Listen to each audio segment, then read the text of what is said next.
আসসালামু আলাইকুম, সবাইকে স্বাগত জানাচ্ছি ইতালির পালেমো শহর থেকে নতুন আরও একটি ভিডিওতে। আজকে নতুন যে আইন করা হয়েছে সেটা নিয়ে কথা বলবো। বেশ কিছু ভাই আমাকে ফোন করছেন বা মেসেজ করছেন বিষয়টা নিয়ে। আমি বেশ কিছু ভিডিও তৈরি করছি ইতিমধ্যেই, যেটা একদম স্পষ্ট ভাষায় আপনাদেরকে একেবারে স্পষ্ট করে বলে দিছি যে ব্যাপারটা আসলে কি। তারপরেও যেহেতু আসলে আমাদের সংখ্যাটা এখানে খুব বেশি, সো সবার কাছে হয়তো ভিডিওগুলো পৌঁছায়নি। তো যারা নতুন করে ভিডিওটি দেখার জন্য আসছেন তাদেরকে বলবো কন্টিনিউ করুন, ভিডিওটা খুবই গুরুত্বপূর্ণ। আমি যে সিটিতে আজিলও আবেদন করেছি সেখানে যে আমার লয়ার আছে, ওনার সাথে আমার বেশ কিছু কথা হয়েছে এই বিষয়টা নিয়ে। অর্থাৎ একজন আইনজীবীর যে মতামত সেটা আমি আপনাদের সাথে শেয়ার করব। আর প্রথমেই আমি আপনাদেরকে একটা বিষয় ক্লিয়ার করে বলি, সেটা হচ্ছে যেটা আমি প্রিভিয়াস ভিডিওগুলোতেও বলছি, এখন আবার বলতেছি। যারা নতুন আছেন ব্যাপারটা আপনারা বুঝতে পারবেন বা বুঝতে সুবিধা হবে যে ইউরোপীয় ইউনিয়ন বাংলাদেশকে নিরাপদ দেশের তালিকায় দেয়া মানেই আপনাকে বাংলাদেশে পাঠিয়ে দেবে, এটা কিন্তু একদমই না। ব্যাপারটা আপনি মাথায় রাখবেন, এটাই হচ্ছে মূল থিং। যেভাবে ফলাও করে বলা হচ্ছে যে আপনাকে 3 মাসের ভিতরে আপনার কমিশন বা আপনার রেজাল্ট, আপনার যে আজিল আবেদন সেটা বিচার বিবেচনা করে আপনাকে পাঠিয়ে দেবে, ব্যাপারটা এরকম না। আপনি যখন আজিল আবেদন করছেন বা আজিল আবেদন করবেন, সেখানে যে ফর্মটা আপনাকে দেয়া হয় সেই ফর্মের মধ্যে কোনো জায়গাতে এটা লেখা নাই যে আপনাকে নিজ দেশে ফেরত পাঠানো হবে।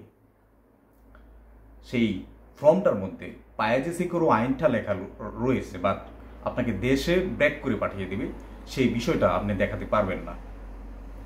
এখানে এই নিরাপদ দেশের তালিকায় দেওয়ার মেইনলি যে অর্থ সেটা হচ্ছে বাংলাদেশিদের আজিল আবেদন এই ইতালিতে সর্বোচ্চ সংখ্যক হয়ে থাকে, যেটা অন্যান্য দেশের তুলনায় অনেক অনেক বেশি। সো এটাকে গতিশীল করার জন্য এই আজিল আবেদনগুলোকে খুব দ্রুত প্রসেসিং করার জন্য ইউরোপীয় ইউনিয়নকে ইতালি সরকার চাপ তৈরি করে, ইভেন এটাকে সমর্থন করে ডেনমার্ক, সুইডেন, নরওয়ের মতো দেশ। কারণ ইতালি সরকার চাচ্ছে যে বাংলাদেশ থেকে যেহেতু সবচেয়ে বেশি পরিমাণ আজিল আবেদন এই ইতালিতে হচ্ছে, তো সেই জায়গা থেকে এই প্রসেসিংটা যাতে দ্রুত করা যায় বা দ্রুত শেষ করা যায়, এই বিষয়টা যদি আমরা নিয়ে কাজ করি আমাদের জন্য ভালো। ইভেন যে দেশ থেকে তারা আসছে সে তাদের জন্য এটা বেটার। আপনারা যদি একটু লক্ষ্য করেন দেখবেন যে বাংলাদেশিদের প্রথম কমিশনের রেজাল্ট এই পায়াজেসি কুরু আইনে যারা কমিশন দিচ্ছে তাদের 95 থেকে 96, 97 পর্যন্ত রিজেক্ট করে দিচ্ছে, অর্থাৎ অ্যাকসেপ্ট হচ্ছে না বা গ্রহণযোগ্য হচ্ছে না। তো আপনি যদি স্পেশাল আইনগুলোতে দেখেন, অর্থাৎ আগের যে আইন রয়েছে সেখানেও কিন্তু ফার্স্ট কমিশনে সেম অবস্থা। সো একটা দেশের আজিল আবেদনকারী অর্থাৎ রিফিউজি স্ট্যাটাস নিয়ে যদি আপনি এখানে থাকতে চান বা এখানে স্থায়ী হতে চান, তো সেক্ষেত্রে আপনার দেশের আবেদনগুলোর মধ্যে যদি 100 মানুষের মধ্যে 5 জন 4 জন আপনার প্রুফ করতে পারে যে তার বাংলাদেশে প্রবলেম অর্থাৎ সমস্যা রয়েছে, বাকি 95 জনেই সেটা প্রমাণ করতে ব্যর্থ হয়, তো সেই জায়গাটাতে এটা খুব নর্মালি যে কোনো দেশেই এটা জাজ করে নেবে যে ওই দেশটা নিরাপদ। যদি নিরাপদ না হতো তাহলে তাদের যে সমস্যাগুলো সেটা তারা প্রুফ করতে পারতো, যেহেতু তারা প্রমাণ করতে পারছে না যে তাদের সমস্যা রয়েছে, সো ওই দেশটা নিরাপদ।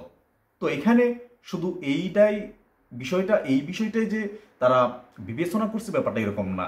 আমি সব ভিডিওতে বলছি, এখন আবার বলতেছি, বাংলাদেশের বেসরকারি অনেকগুলা সংস্থার তথ্য নেওয়া হয়েছে, আন্তর্জাতিক রিফিউজি স্ট্যাটাস নিয়ে যারা গবেষণা করে সেখানের তথ্য নেওয়া হয়েছে, ইভেন ইউরোপীয় ইউনিয়ন নিজে তথ্য সংগ্রহ করে সেটা যাচাই বাছাই করে এরকম একটা সিদ্ধান্ত কিন্তু নেওয়া হয়েছে।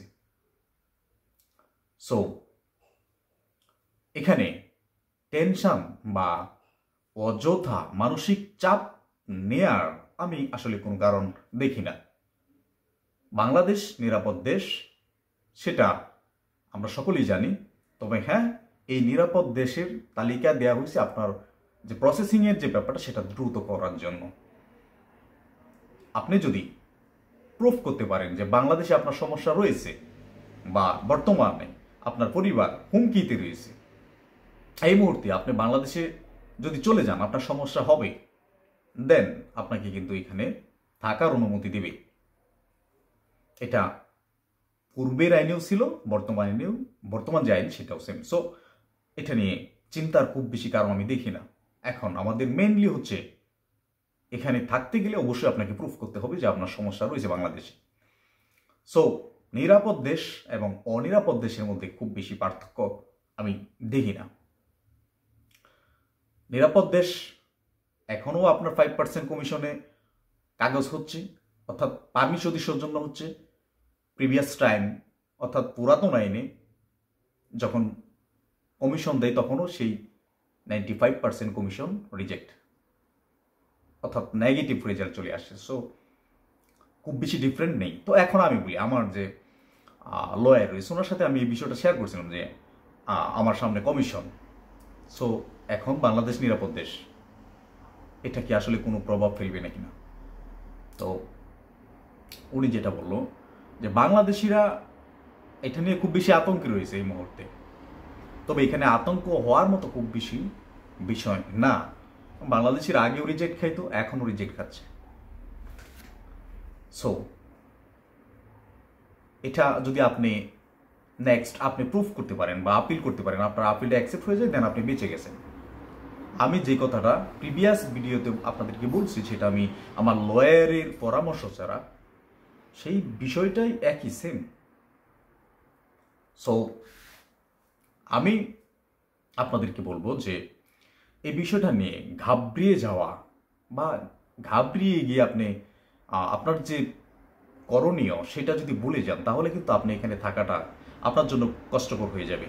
কেমন কষ্ট হবে দেখেন, এখানে আপনি থাকতে গেলে অবশ্যই আপনাকে এই দেশের রুলস অর্থাৎ এই দেশের আইন মেনে চলতে হবে। এদেশের আইন ফার্স্ট অফ অল যে আইনটা সেটা হচ্ছে, আপনি যদি যেহেতু এখানে থাকতেছেন, এখানে খাচ্ছেন, এখানে ঘুরছেন, তার মানে আপনি যে কোনো বাসাতে উঠলে একটা বাসা ভাড়া আপনাকে দিতে হয়। আপনি খাচ্ছেন, সেটার একটা খরচ আপনার রয়েছে। সেই জায়গা থেকে আপনার একটা ইনকামও অবশ্যই রয়েছে। তো আপনি ইনকাম করছেন বাট সরকারকে ট্যাক্স দিচ্ছেন না, সেটা আপনি না, হয়তো বা আপনার যে কোম্পানি রয়েছে যেখানে আপনি জব করেন তারা দিচ্ছে না। এটা যদি সঠিকভাবে আপনি না করতে পারেন, সেটা হয়তো বা 5 মাস 6 মাস আপনি ফাঁকি দিলেন, কিন্তু এর বেশি যদি হয়ে যায় দেন আপনি কিন্তু ইলিগেল কাজ করতেছেন। সরকারকে ট্যাক্স না দেওয়া মানে ইলিগেল। আপনি কাজ করছেন, আপনি দেশে টাকা পাঠাচ্ছেন, সেটা কিন্তু রেকর্ড আছে যে আপনি টাকা পাঠাচ্ছেন আপনার পাসপোর্ট দিয়ে, আইডি খুলে আপনার পাসপোর্ট দিয়ে আপনি ব্যাংক অ্যাকাউন্ট করে। তো এটা কি ইতালিয়ান যে গভর্নমেন্ট আছে তারা কি নজরদারি করছে না? অবশ্যই করছে। তো সেই জায়গা থেকে আপনাকে অবশ্যই ট্যাক্স দিতে হবে। আপনার হয়ে আপনার কোম্পানি ট্যাক্স দিবে, বা আপনার রেস্টুরেন্ট, আপনার বার, আপনার এগ্রিকালচার ফার্ম, যেটাই হোক না কেন, তাদেরকে ট্যাক্স দিতে বাধ্য। সো এদেশের আইনকে সম্মান করে, রেসপেক্ট করে আপনি কোনটাকে কাজ করুন। সবথেকে গুরুত্বপূর্ণ এই বিষয়টা। এবং আপনার যে আদার্স ডকুমেন্টগুলো সেগুলো তৈরি করে ফেলুন খুব দ্রুত। আপনি থাকছেন, তার মানে আপনার একটা রেসিডেন্সি দরকার, যেটা আপনার পরিচয় বলি, আপনার বাসা আছে, আপনি থাকতেছেন, আপনি এদেশে থাকবেন। এদেশের রুলস অনুযায়ী অবশ্যই আপনার স্বাস্থ্যের যে ব্যাপারটা, আপনি সুস্থ অসুস্থ যে ব্যাপারটা সেটা মেনটেন করতে হবে, এবং আপনাকে মেডিকেল কার্ড বাধ্যতামূলক করতে হবে। এই ব্যাপারগুলা খুবই সহজ, কিন্তু আমরা ব্যাপারগুলো গুলিয়ে ফেলি। আমরা একটা নিয়ে আসি, এত পরিমাণ ফোন আপনাদের আর মেসেজ, অবিশ্বাস্য ভাই। এটা নিয়ে এত চিন্তার কি ভাই? রিজিক, আমি তো সবসময় একটা কথা আপনাদের বলি যে রিজিক আল্লাহ তাআলা লিখে রাখছে আমাদের। সো কার রিজিক কোথায় আছে সেটা আল্লাহ তাআলাই ভালো জানে। আপনি এখানে আসবেন সেটা হয়তো বা 2 বছর আগেও কল্পনা করেননি, বা 1 বছর আগেও কল্পনা করেননি। আল্লাহ তাআলা আপনাকে এখানে আনছে, এখানে অবশ্যই একটা ব্যবস্থা করে দিবে আপনাকে ইনশাআল্লাহ।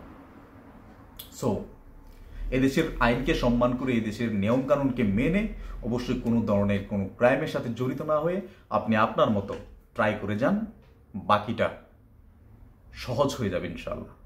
আজ থেকে আমার এই ভিডিওটা যারা দেখছেন তাদেরকে বলবো, কোনো ধরনের কোনো টেনশন করার কোনো ওয়ে নেই। আগেও যে পজিশন ছিল বর্তমানেও সেম পজিশন। বাংলাদেশ নিরাপদ দেশ হয়ে গেছে, তার মানে আপনার আবেদনটি খারিজ করে দিয়ে আপনাকে দেশে পাঠিয়ে দেবে, ব্যাপারটা সম্পূর্ণ এরকম না।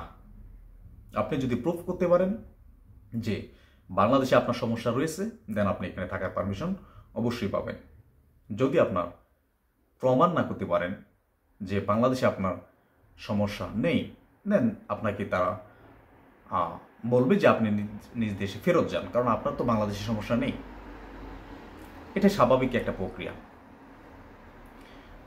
এখানে অনেকে বাংলাদেশে যে মিডিয়াগুলো রয়েছে সেখানে ডক্টর ইউনূসের ক্রেডিট বর্তমান যে অন্তর্বর্তীকালীন সরকার রয়েছে, প্রফেসর ডক্টর ইউনূস, ওনার এখানে কোনো ক্রেডিট নেই।